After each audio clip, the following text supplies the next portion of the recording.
आज हम बात करेंगे चैप्टर नंबर 3 की, जो है द्विघात समीकरण। द्विघात समीकरण क्या होता है? द्विघात समीकरण होती है उसके अंदर जो चर होता है, चाहे चर अक्ष हो, चाहे वाई हो, चाहे जेड हो, जो भी चर है उसके बड़ी से बड़ी यानी मैक्सिमम पावर बड़ी से बड़ी घात है वो 2 होती है।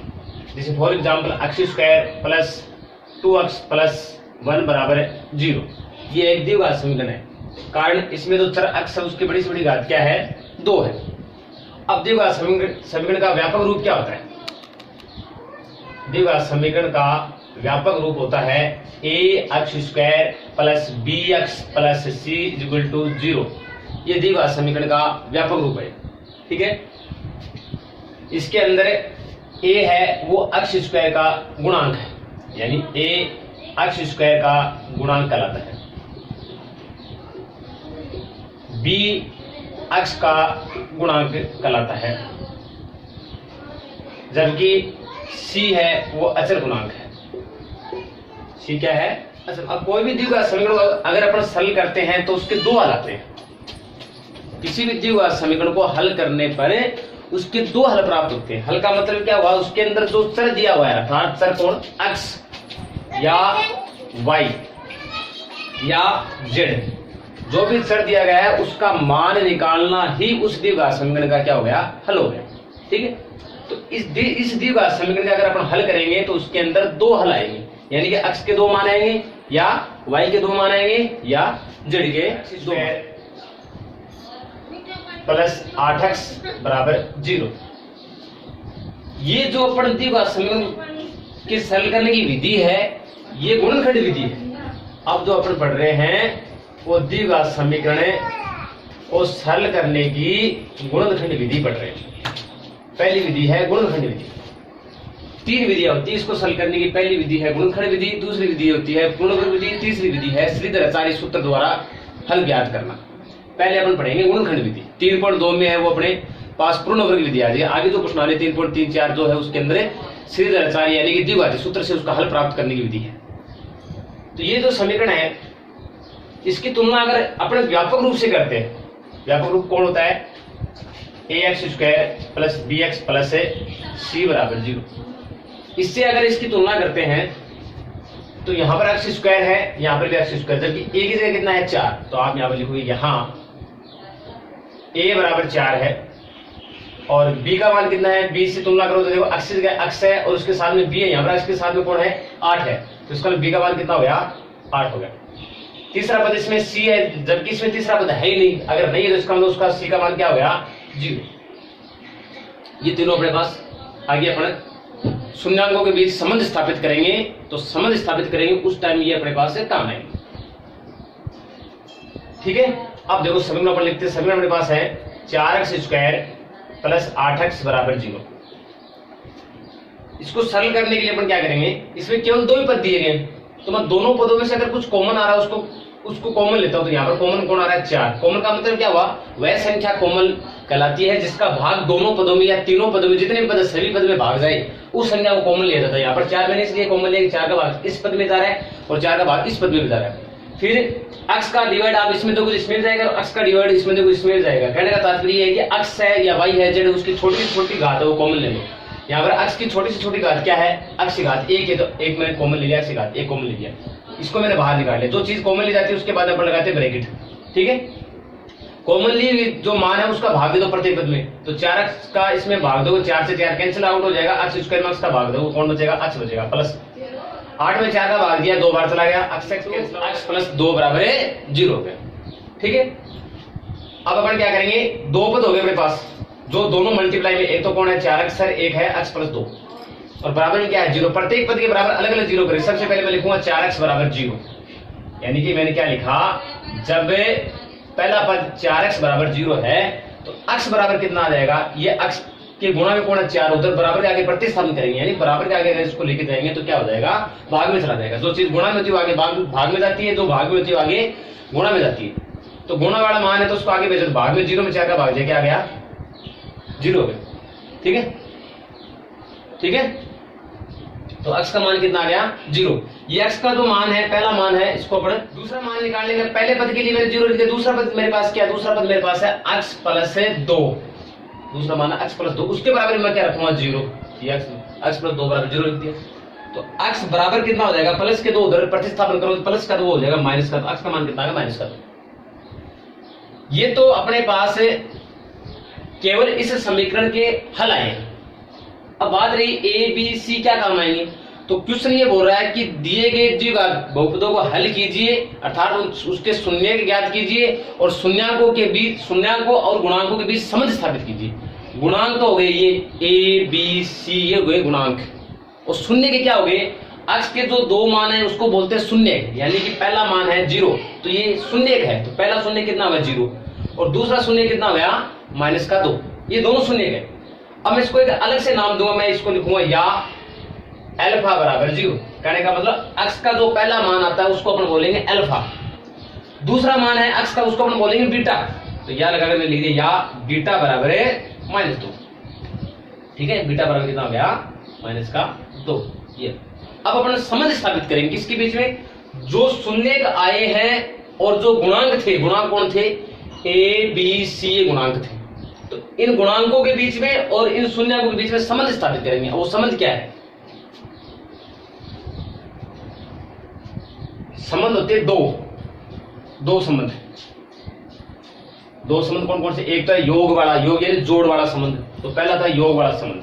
तो योग वाला संबंध क्या कहता है, वो ये कहता है कि अल्फा प्लस बीटा बराबर क्या होता है माइनस का बी बटा ए।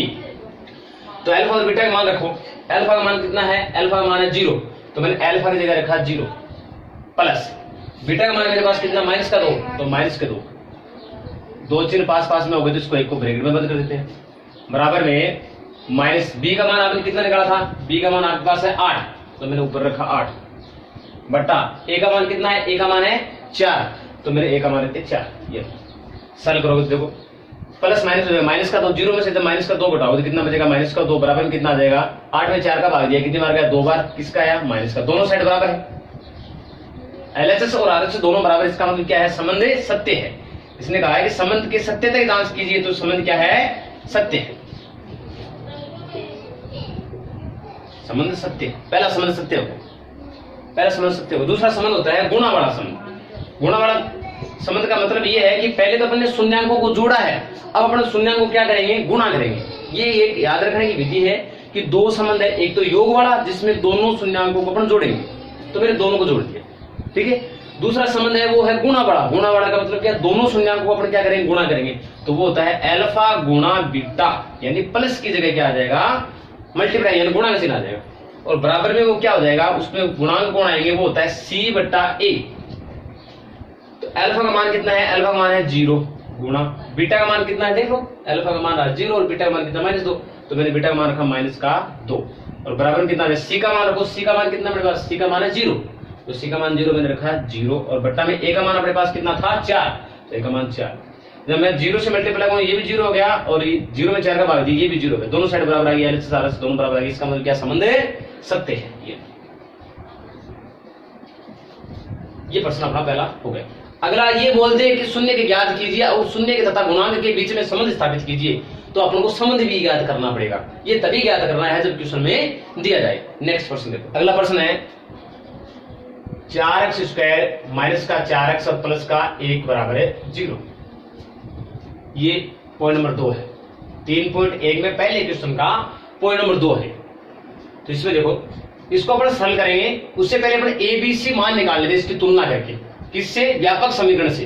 द्विघात का व्यापक समीकरण ये है, इससे तुलना करो, तो तुलना करेंगे तो ए की जगह कितना है यहाँ पर 4, तो ए बराबर तो हो गया 4, तो यहाँ ए बराबर 4 और बी बराबर कितना है, अक्ष की जगह अक्ष है लेकिन बी की जगह यहाँ पर कितना 4, वो 4 किसका है उसका चिन्ह लेना साथ में, तो एक माइनस का 4 कोमा सी की तुलना, सी की जगह यहाँ पर क्या तीसरा पद, देखो पहला पद ये हो गया, दूसरा पद ये हो गया और तीसरा पद सी की जगह कितना है 1, तो सी बराबर कितना हो जाएगा 1, वो प्लस का, इसलिए इस पर चिन्ह लगाने की कोई आवश्यकता नहीं है, तो ए बी सी प्राप्त हो गई। ये तीनों मान निकालने के बाद अपन दोबारा समीकरण को लिखेंगे, फिर सरल करेंगे।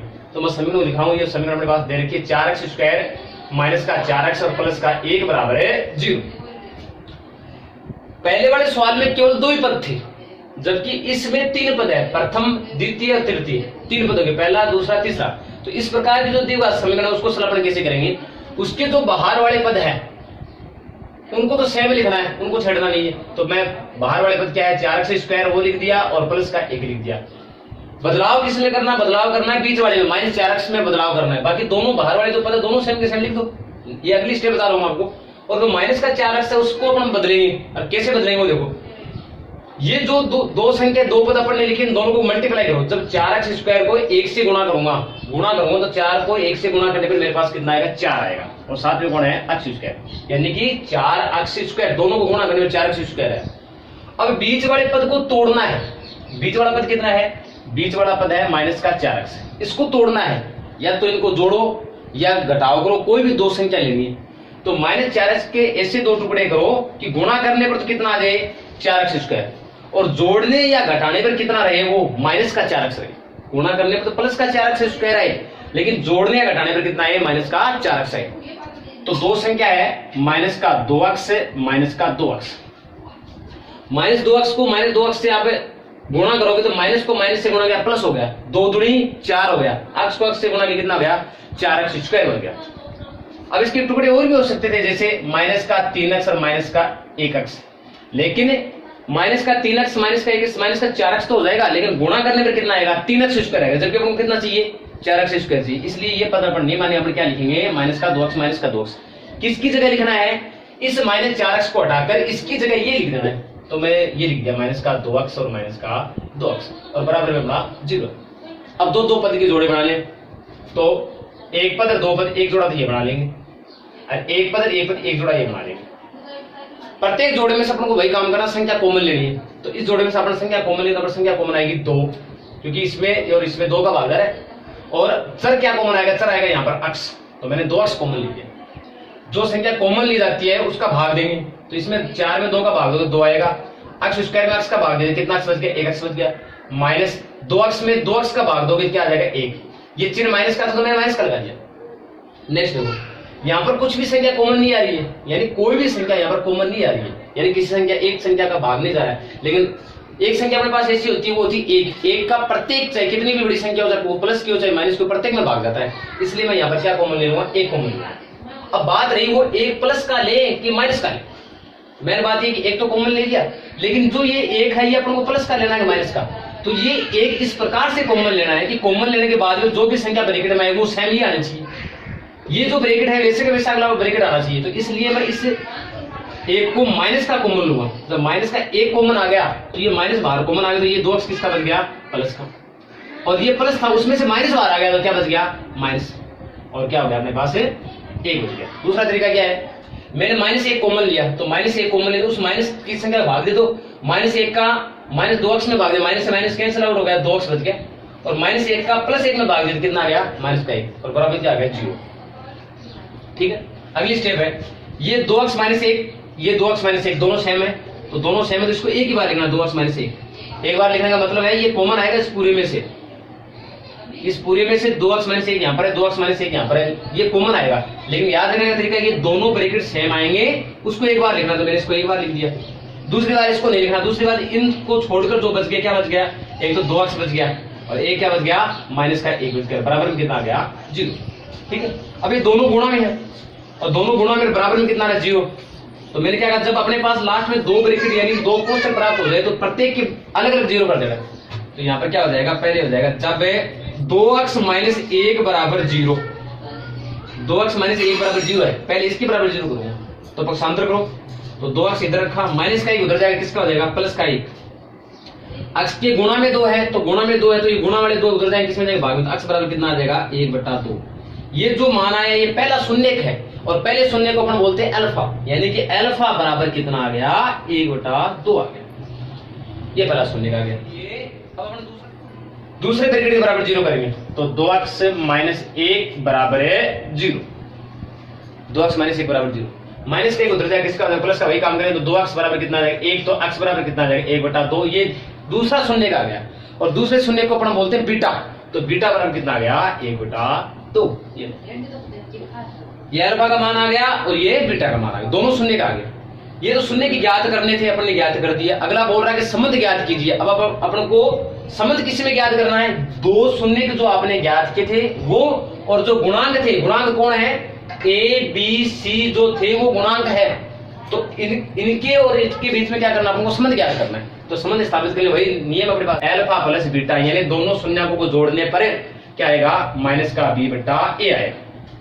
ये फॉर्मूले, ये सूत्र, ये मान लो, ये सूत्र याद रखने पड़ेंगे। दो सूत्र है संबंध वाले, कौन कौन से, एक तो अल्फा प्लस बीटा बराबर होता है माइनस का बी बटा ए, पहला संबंध। और दूसरा है अल्फा गुणा बीटा बराबर क्या होता है, सी बटा ए। मैंने पहले बताया कि बट्टा में हमेशा ए रखना है, बट्टा में हमेशा ए रखना है, और ऊपर पहले बी, फिर बी के बाद में कौन आता है, सी, यानी ए बी सी, और बट्टा में क्या रहेगा, ए रहेगा।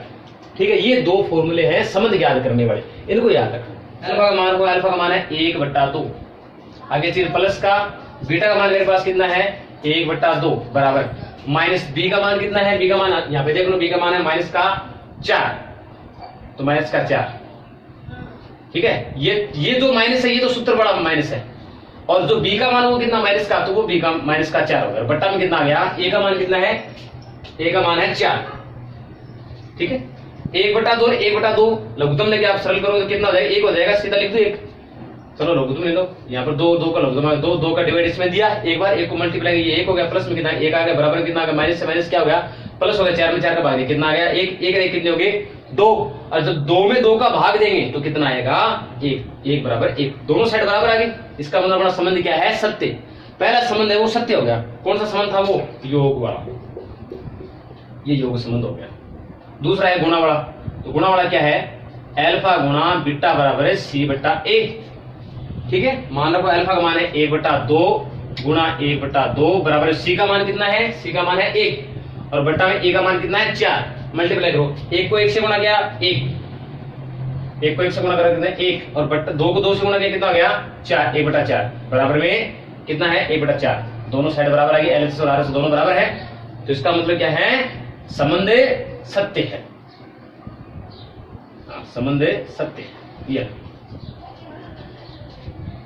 ठीक है, ये प्रत्येक जीव का समीकरण को इस प्रकार से हल करना, इसी प्रकार से जोड़े बनाने हैं, 2 के पहले बाहर वाले पद लिखने हैं, फिर बीच वाली संख्या इस प्रकार से तोड़ना, उसके 2 के जोड़े बन जाए, जोड़े बना लिए, फिर 2 जोड़े 2 बनाए थे, उनमें से मैंने कॉमन ले लिया, फिर 2 ब्रैकेट सेम आए, यानी एक जैसे ब्रैकेट है उसको एक बार लिखना है, फिर बाकी जो मान बच गया उसको लिख दिया, 2 ब्रैकेट आ गए, जैसे ही 2 ब्रैकेट मेरे पास आ जाते हैं, मैं प्रत्येक ब्रैकेट के बराबर क्या रखूंगा 0, पहले ब्रैकेट के बराबर मैंने 0 खातर लगा के लिख दिया, पहला मान आ गया x का 1/2, उसको बोलते हैं अल्फा। फिर दूसरा क्या था, दूसरा ब्रैकेट, ये यहाँ पर तो दोनों ब्रैकेट सेम आए हैं, कोई आवश्यक नहीं है कि ये दोनों सेम आए, अलग अलग भी आ सकते हैं, तो इसको फिर मैं इसी प्रकार लिखूंगा, जब इसके बराबर 0 हो तो इसको सरल के बीटा का मान 1/2 हो गया। इस क्वेश्चन में अपने पास अल्फा और बीटा दोनों शून्य के क्या आए हैं, बराबर आए हैं। ये तो इतना हो गया द्विघात समीकरण का हल, और ये आगे हो गया उसका संबंध ज्ञात करना।